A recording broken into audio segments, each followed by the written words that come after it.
I'd like to tell you about the strangest secret in the world. Not long ago, Albert Schweitzer, the great doctor and Nobel Prize winner, was being interviewed in London, and a reporter asked him, "Doctor, what's wrong with men today?" The great doctor was silent a moment, and then he said, "Men simply don't think." And it's about this that I want to talk with you. We live today in a golden age. This is an era that man has looked forward, dreamed of, and worked toward for thousands of years.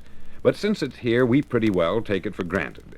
We in America are particularly fortunate to live in the richest land that ever existed on the face of the earth, a land of abundant opportunity for everyone. But do you know what happens? Let's take 100 men who start even at the age of 25. Do you have any idea what will happen to those men by the time they're 65?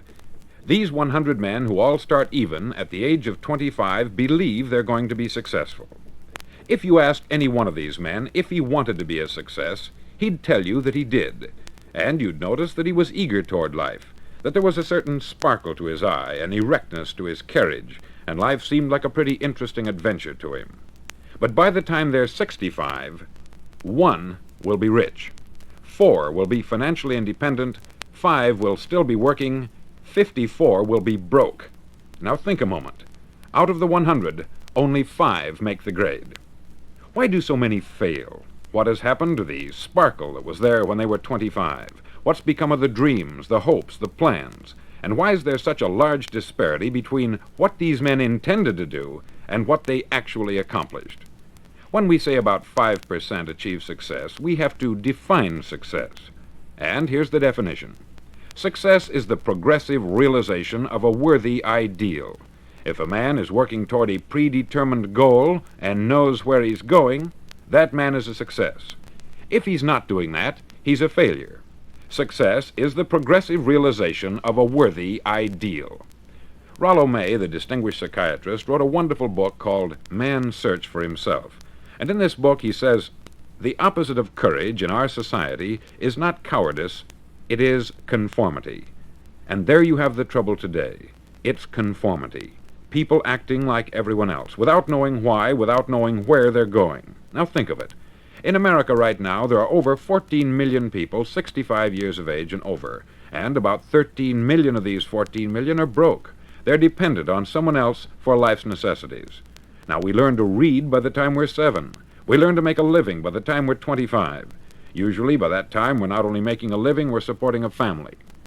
And yet, by the time we're 65, we haven't learned how to become financially independent in the richest land that has ever been known. Why? We conform. And the trouble is that we're acting like the wrong percentage group, the 95% who don't succeed. Now, why do these people conform? Well, they don't know, really. These people believe that their lives are shaped by circumstances, by things that happen to them, by exterior forces. They're outer-directed people. A survey was made one time that covered a lot of men, working men, and these men were asked this question. Why do you work? Why do you get up in the morning? 19 out of 20 had no idea. If you ask them, they'll say, everyone goes to work in the morning. And that's the reason they do it, because everyone else is doing it. Now let's get back to our definition of success. Who succeeds? The only man who succeeds is the man who is progressively realizing a worthy ideal. He's the man who says, I'm going to become this, and then begins to work toward that goal. I'll tell you who the successful people are. A success is the school teacher who's teaching school because that's what she wanted to do. The success is the woman who's a wife and mother because she wanted to become a wife and mother and is doing a good job of it. The success is the man who runs the corner gas station because that's what he wanted to do. The success is the successful salesman who wants to become a top-notch salesman and grow and build with his organization. A success is anyone who is doing deliberately a predetermined job because that's what he decided to do deliberately. But only 1 out of 20 does that. That's why today there isn't really any competition, unless we make it for ourselves. Instead of competing, all we have to do is create. Now, for 20 years, I looked for the key which would determine what would happen to a human being. Was there a key, I wanted to know, which would make the future a promise that we could foretell to a large extent? Was there a key that would guarantee a person's becoming successful if he only knew about it and knew how to use it? Well, there is such a key, and I've found it. Have you ever wondered why so many men work so hard and honestly without ever achieving anything in particular, and others don't seem to work hard and yet seem to get everything? They have the magic touch. You've heard them say that about someone. Everything he touches turns to gold. And have you ever noticed that a man who becomes successful tends to continue to become successful? And on the other hand, have you noticed how a man who is a failure tends to continue to fail? It's because of goals. Some of us have them, some don't. People with goals succeed because they know where they're going. Now think of a ship leaving a harbor, and think of it with the complete voyage mapped out and planned. The captain and crew know exactly where it's going and how long it will take. It has a definite goal. 9,999 times out of 10,000 it will get to where it started out to get. Now let's take another ship, just like the first, only let's not put a crew on it, or a captain at the helm. Let's give it no aiming point, no goal, no destination. We just start the engines and let it go. I think you'll agree with me that if it gets out of the harbor at all, it will either sink or wind up on some deserted beach a derelict. It can't go any place because it has no destination and no guidance. It's the same with a human being. Take the salesman, for example. There is no other person in the world today with the future of a good salesman. Selling is the world's highest paid profession, if we're good at it and if we know where we're going. Every company needs top-notch salesmen, and they reward those men. The sky is the limit for them. But how many can you find? Someone once said, the human race is fixed, not to prevent the strong from winning, but to prevent the weak from losing. The American economy today can be likened to a convoy in time of war. The entire economy is slowed down to protect its weakest link, just as the convoy had to go at the speed that would permit its slowest vessel to remain in formation. That's why it's so easy to make a living today. It takes no particular brains or talent to make a living and support a family today. So we have a plateau of so-called security, if that's what a person's looking for. But we do have to decide how high above this plateau we want to aim for. Now let's get back to the strangest secret in the world, the story that I wanted to tell you today. Why do men with goals succeed in life, and men without them fail? Well, let me tell you something which, if you really understand it, will alter your life immediately. If you understand completely what I'm going to tell you from this moment on, your life will never be the same again. You'll suddenly find that good luck just seems to be attracted to you. The things you want just seem to fall in line. And from now on, you won't have the problems, the worries, the gnawing lump of anxiety that perhaps you've experienced before. Doubt, fear, well, they'll be things of the past. Here's the key to success, and the key to failure. We become what we think about. Now let me say that again. We become what we think about. Throughout all history, the great wise men and teachers, philosophers and prophets have disagreed with one another on many different things. It is only on this one point that they are in complete and unanimous agreement. Listen to what Marcus Aurelius, the great Roman emperor, said. He said, "A man's life is what his thoughts make of it." Disraeli said this, "Everything comes if a man will only wait. I have brought myself by long meditation to the conviction that a human being with a settled purpose must accomplish it, and that nothing can resist a will that will stake even existence for its fulfillment." Ralph Waldo Emerson said this, "A man is what he thinks about all day long." William James said, "The greatest discovery of my generation is that human beings can alter their lives by altering their attitudes of mind." And he also said, "We need only in cold blood act as if the thing in question were real, and it will become infallibly real by growing into such a connection with our life that it will become real. It will become so knit with habit and emotion that our interest in it will be those which characterize belief." He also said this, "If you only care enough for a result, you will almost certainly attain it. If you wish to be rich, you will be rich. If you wish to be learned, you will be learned. If you wish to be good, you will be good. Only you must then really wish these things, and wish them exclusively, and not wish at the same time 100 other incompatible things just as strongly." In the Bible you read, in Mark 9:23, "If thou canst believe, all things are possible to him that believeth." Dr. Norman Vincent Peale said this, "This is one of the greatest laws in the universe. Fervently do I wish I had discovered it as a very young man. It dawned upon me much later in life, and I've found it to be one of the greatest, if not my greatest discovery outside of my relationship to God. And the great law, briefly and simply stated, is that if you think in negative terms, you'll get negative results. If you think in positive terms, you will achieve positive results.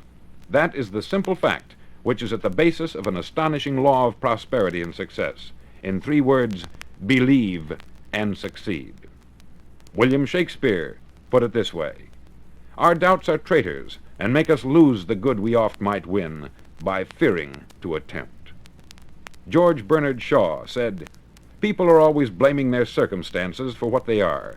I don't believe in circumstances. The people who get on in this world are the people who get up and look for the circumstances they want, and if they can't find them, make them. Well, it's pretty apparent, isn't it? And every person who discovered this for a while believed that he was the first one to work it out. We become what we think about. Now, it stands to reason that a person who's thinking about a concrete and worthwhile goal is going to reach it, because that's what he's thinking about. And we become what we think about. Conversely, the man who has no goal, who doesn't know where he's going, and whose thoughts must therefore be thoughts of confusion and anxiety and fear and worry, becomes what he thinks about. His life becomes one of frustration, fear, anxiety, and worry. And if he thinks about nothing, he becomes nothing. Now, how does it work? Why do we become what we think about? Well, I'll tell you how it works as far as we know. Now, to do this, I want to tell you about a situation that parallels the human mind. Suppose a farmer has some land, and it's good, fertile land. Now, the land gives the farmer a choice. He may plant in that land whatever he chooses. The land doesn't care. It's up to the farmer to make the decision. Now, remember, we're comparing the human mind with the land, because the mind, like the land, doesn't care what you plant in it. It will return what you plant, but it doesn't care what you plant. Now, let's say that the farmer has 2 seeds in his hand. One is a seed of corn, the other is nightshade, a deadly poison. He digs 2 little holes in the earth, and he plants both seeds, one corn, the other nightshade. He covers up the holes, waters, and takes care of the land, and what will happen? Invariably, the land will return what is planted. As it's written in the Bible, as ye sow, so shall ye reap. Remember, the land doesn't care. It will return poison in just as wonderful abundance as it will corn. So up come the 2 plants, one corn, one poison. Now, the human mind is far more fertile, far more incredible and mysterious than the land, but it works the same way. It doesn't care what we plant. Success, failure. A concrete, worthwhile goal, or confusion, misunderstanding, fear, anxiety, and so on. But what we plant, it will return to us. You see, the human mind is the last great unexplored continent on the earth. It contains riches beyond our wildest dreams. It will return anything we want to plant. Now, you might say, well, if that's true, why don't people use their minds more? Well, I think they've figured out an answer to that, too. Our mind comes as standard equipment at birth. It's free, and things that are given to us for nothing we place little value on. Things that we pay money for, we value. The paradox is that exactly the reverse is true. Everything that's really worthwhile in life came to us free. Our mind, our soul, our body, our hopes, our dreams, our ambitions, our intelligence, our love of family and children and friends. All these priceless possessions are free, but the things that cost us money are actually very cheap and can be replaced at any time. A good man can be completely wiped out and make another fortune. He can do that several times. Even if our home burns down, we can rebuild it, but the things we got for nothing, we can never replace. The human mind isn't used merely because we take it for granted. Familiarity breeds contempt. It can do any kind of job we assign to it, but generally speaking, we use it for little jobs instead of big important ones. Universities have proved that most of us are operating on about 10% of our abilities. Decide now, what is it you want? Plant your goal in your mind. It's the most important decision you'll ever make in your entire life. Do you want to be an outstanding salesman, a better worker at your particular job? Do you want to go places in your company, in your community? All you've got to do is plant that seed in your mind. Care for it. Work steadily toward your goal, and it will become a reality. It not only will, there's no way that it cannot. You see, that is a law, like the laws of Sir Isaac Newton, the laws of gravity. If you get on top of a building and jump off, you'll always go down. You'll never go up. And it's the same with all the other laws of nature. They always work. They're inflexible. Think about your goal in a relaxed, positive way. Picture yourself in your mind's eye as having already achieved this goal. See yourself doing the things you will be doing when you've reached your goal. Ours has been called the phenobarbital age, the age of ulcers and nervous breakdowns. At a time when medical research has raised us to a new plateau of good health and longevity, far too many of us worry ourselves into an early grave trying to cope with things in our own little personal ways, without learning a few great laws that will take care of everything for us. These things we bring on ourselves through our habitual way of thinking. Every one of us is the sum total of his own thoughts. He is where he is because that is exactly where he really wants to be, whether he'll admit that or not. Each of us must live off the fruit of his thoughts in the future, because what you think today and tomorrow, next month and next year, will mold your life and determine your future. You're guided by your mind.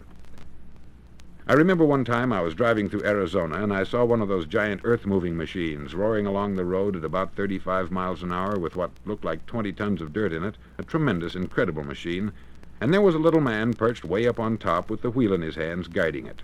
And as I drove along, I was struck by the similarity of that machine to the human mind. Just suppose you're sitting at the controls of such a vast source of energy. Are you going to sit back and fold your arms and let it run itself into a ditch? Or are you going to keep both hands firmly on the wheel and control and direct this power to a specific, worthwhile purpose? It's up to you. You're in the driver's seat. You see, the very law that gives us success is a two-edged sword. We must control our thinking. The same rule that can lead a man to a life of success, wealth, happiness, and all the things he's ever dreamed of for himself and his family, that very same law can lead him into the gutter. It's all in how he uses it, for good or for bad. This is the strangest secret in the world. Now, why do I say it's strange, and why do I call it a secret? Actually, it isn't a secret at all. It was first promulgated by some of the earliest wise men, and it appears again and again throughout the Bible. But very few people have learned it, understand it. That's why it's strange, and why, for some equally strange reason, it virtually remains a secret. I believe that you could go out and walk down the main street of your town and ask one man after another what the secret of success is, and you probably wouldn't run into one man in a month who could tell you. Now, this information is enormously valuable to us, if we really understand it and apply it. It's valuable to us not only for our own lives, but the lives of those around us, our family, employees, associates, and friends. Life should be an exciting adventure. It should never be a bore. A man should live fully, be alive. He should be glad to get out of bed in the morning. He should be doing a job he likes to do because he does it well. One time I heard Grove Patterson make a speech, the editor-in-chief of the Toledo Daily Blade, and as he concluded his speech, he said something that I've never forgotten. He said something like this: "My years in the newspaper business have convinced me of several things, among them that people are basically good, and that we came from someplace, and we're going someplace. So we should make our time here an exciting adventure. The architect of the universe didn't build a stairway leading nowhere. And the greatest teacher of all, the carpenter from the plains of Galilee, gave us the secret time and time again. As ye believe, so shall it be done unto you."